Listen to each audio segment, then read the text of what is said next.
Obviously, you've been a captain of your country. It's a very important role, a very honoured role, something I never managed to do. I've done it I've done it in county cricket, but Yeah. listen, I just want to talk about captaining at the test level, the pressures it brings, and what makes a good captain. Gough, yeah, I don't think there's any rules, to be honest. Like, I think I probably captained, or my style of personality is different to, say, Mark Taylor, for example, who I grew up watching, Steve Warne, even Ricky Ponting, who I played. And I think we're all very different people.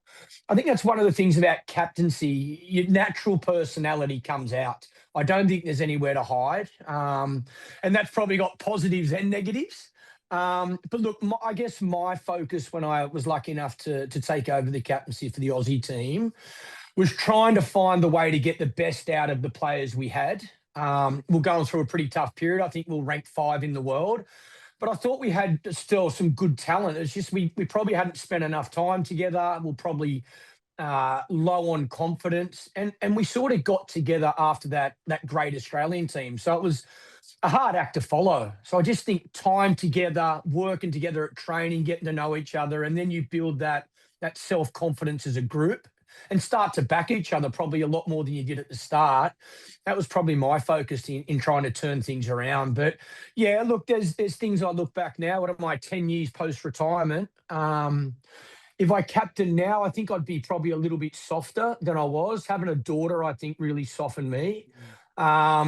I probably have a bit more empathy for stuff off the field. I think that was probably one of my weaknesses, that I was so driven for success that I probably didn't accept, a lot of the stuff that happens in all of our lives. And, guys were feeling flat or couldn't train as well as you'd like. I was really hard and disciplined on, once you come to training, everything else sort of gets left at the door. So I think I'd probably, I'd be a little bit softer now if I captain. But all lessons, mate. I think I got some things right, some things wrong, but I really enjoyed that challenge. To be honest, I don't think there's anything wrong with admitting that. I think most of us, I would say, we're being professional athletes and we're driven and we want to be the very, very best. Being an Yeah. empath, being an empath is something I've probably developed later in life as well. I think when you're playing, Mm, it is such a difficult thing to feel empathy for others because you're so mm. driven and focused on Yeah. being the best you can be. I think the other challenge as well that you have when you're, not just a captain, because I think leadership in any sporting team is so important, and one person can't control all of that. So your vice captain, your other senior players, your Mm. coaches, they all play a part.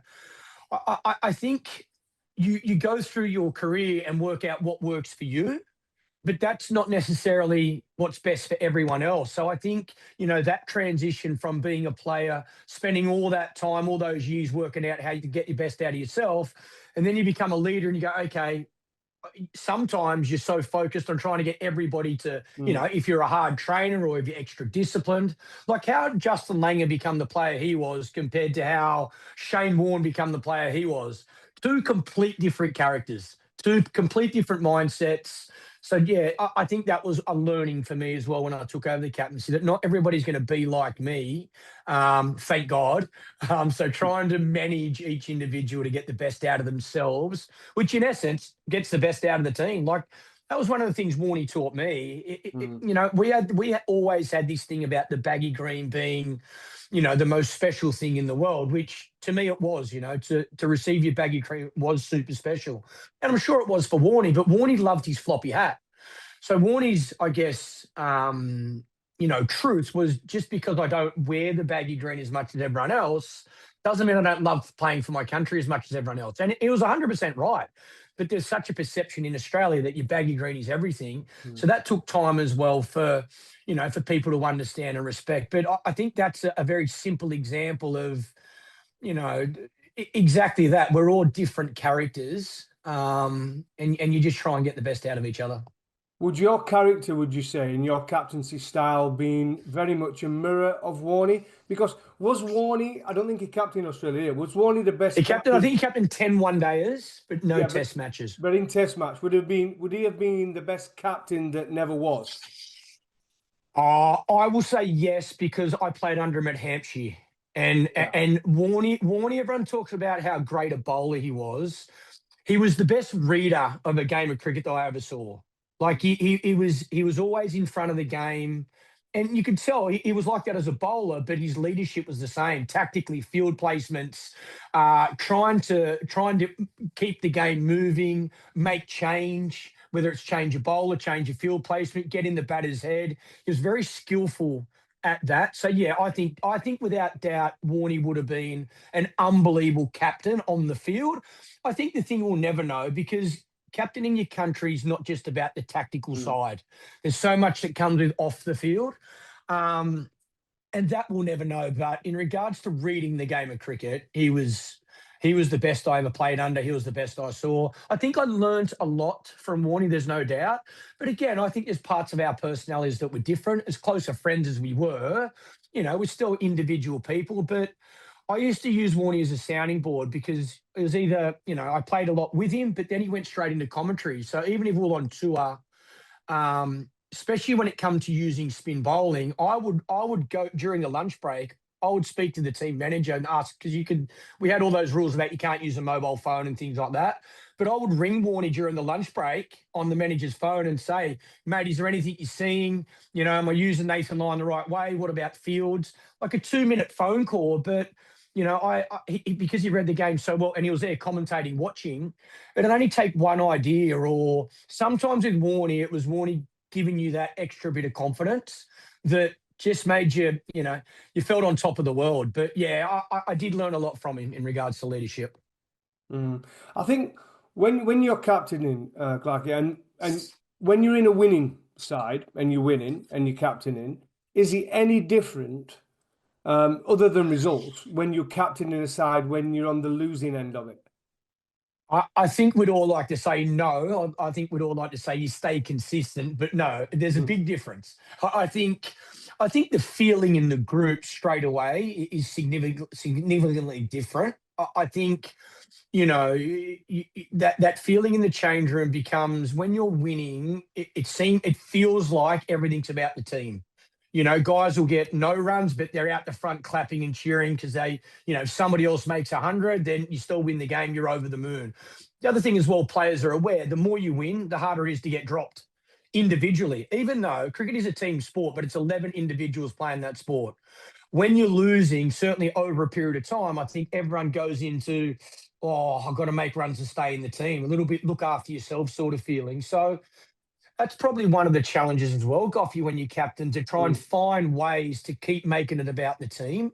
Um, and it's easier said than done, in reinforcing self-confidence in your teammates and letting them know that, you still back them when they're under pressure or they're not performing. I think it's a real thing when it comes to captaining a cricket team, and it's consistent. I think, the truths around a leader, it's both sides. It's picking blokes up when they need it, which happens a lot in our sport, but then also, be willing to give blokes a kick up the backside when they need that as well. So that balance is so important. But yeah, the change room changes when you're losing, there's no doubt.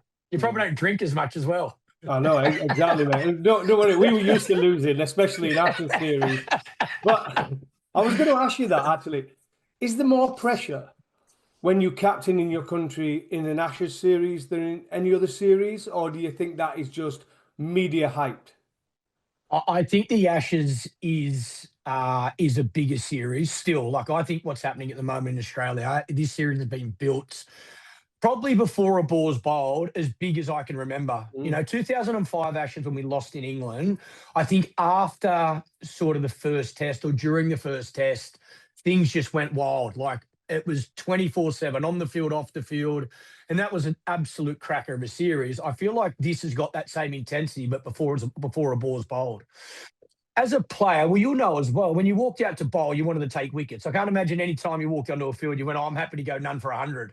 As a batsman, I was never happy to get a duck. Like, if I played a charity game now, I don't want to get a duck. You always want to make runs. So I don't think that changes in an Ashes series, but because of what comes with it, the stuff off the field, the media build up, even, when in Australia, you've got more media appearances, you've got more sponsor commitments. Certainly as captain, you feel like you want to play the game, because the game's like a day off, because there's so much stuff off the field to do. So I think that's the significant difference with an Ashes series. But I love that as well. I think, I guess for other sports, it's like a grand final. That's how I always saw an Ashes series. Mm. I mean, would you say where do you sit on the captain of a team and the influence he has on the players he has? Do you think it's because what I'm trying to say is, but when an England captain goes to Australia and they Yeah. win the Ashes, which is very rare, let's be straight Yeah. to it. It's not an Yeah. easy thing to do. Same as Australia coming to UK Yeah. now. Winning England, it's away not from easy, home right? is tough. Yeah, I Do you agree. do you believe it's right that people are judged on their captaincy skill just whether they win an Ashes series or not? Because I played under a good captain, Nasser Hussain, Yeah. right? I thought he was a Yeah. good skipper, but he never won Yeah. the Ashes, so he'll never get put into that group of captains that are the ultimate. Yeah, I don't think you can. Like the conversation now about Joe Root, right? Hasn't scored 100 in Australia. I know he would love to, but I see that as the icing on the cake for Joe. Yeah, I don't see, like, if he doesn't, I'm sure he'll look back in time and go, I wish I did. But, mate, his record is his record, and you cannot take that away from him. He's an all-time great player. So I just think, look, I retired after losing an Ashes series in England, and I took, for a number of reasons, not just losing the Ashes, but a big part of it was because I thought our team was good enough to win, but we didn't win. So I took that. I thought it was, my responsibility, or I should take accountability for that, and probably the right time for the team to move on and have another leader. But no, I don't think I don't think it should make or break your career, especially these days. There's so much cricket, yeah, teams, and it will happen now as well. Like, we'll play this Ashes series, which will be the biggest thing for the Australian fans and probably the England fans. But from a player's perspective these days, after the fifth test, mate, the boys probably go into another series. They probably get on a plane 2 days later and have to play India in India. So their brain transitions so quickly. Yet, in our time, the Ashes was massive build up, generally 1 day cricket before the test series starts. So the energy's there, then everything is about the Ashes. And if you lose, it's like the longest flight home ever. So I think a lot's changed, to be honest, Goffy. And I don't think you should be just judged on Ashes series. I think, like I say, as a player, your career is your career, and I think that's what you should be judged on.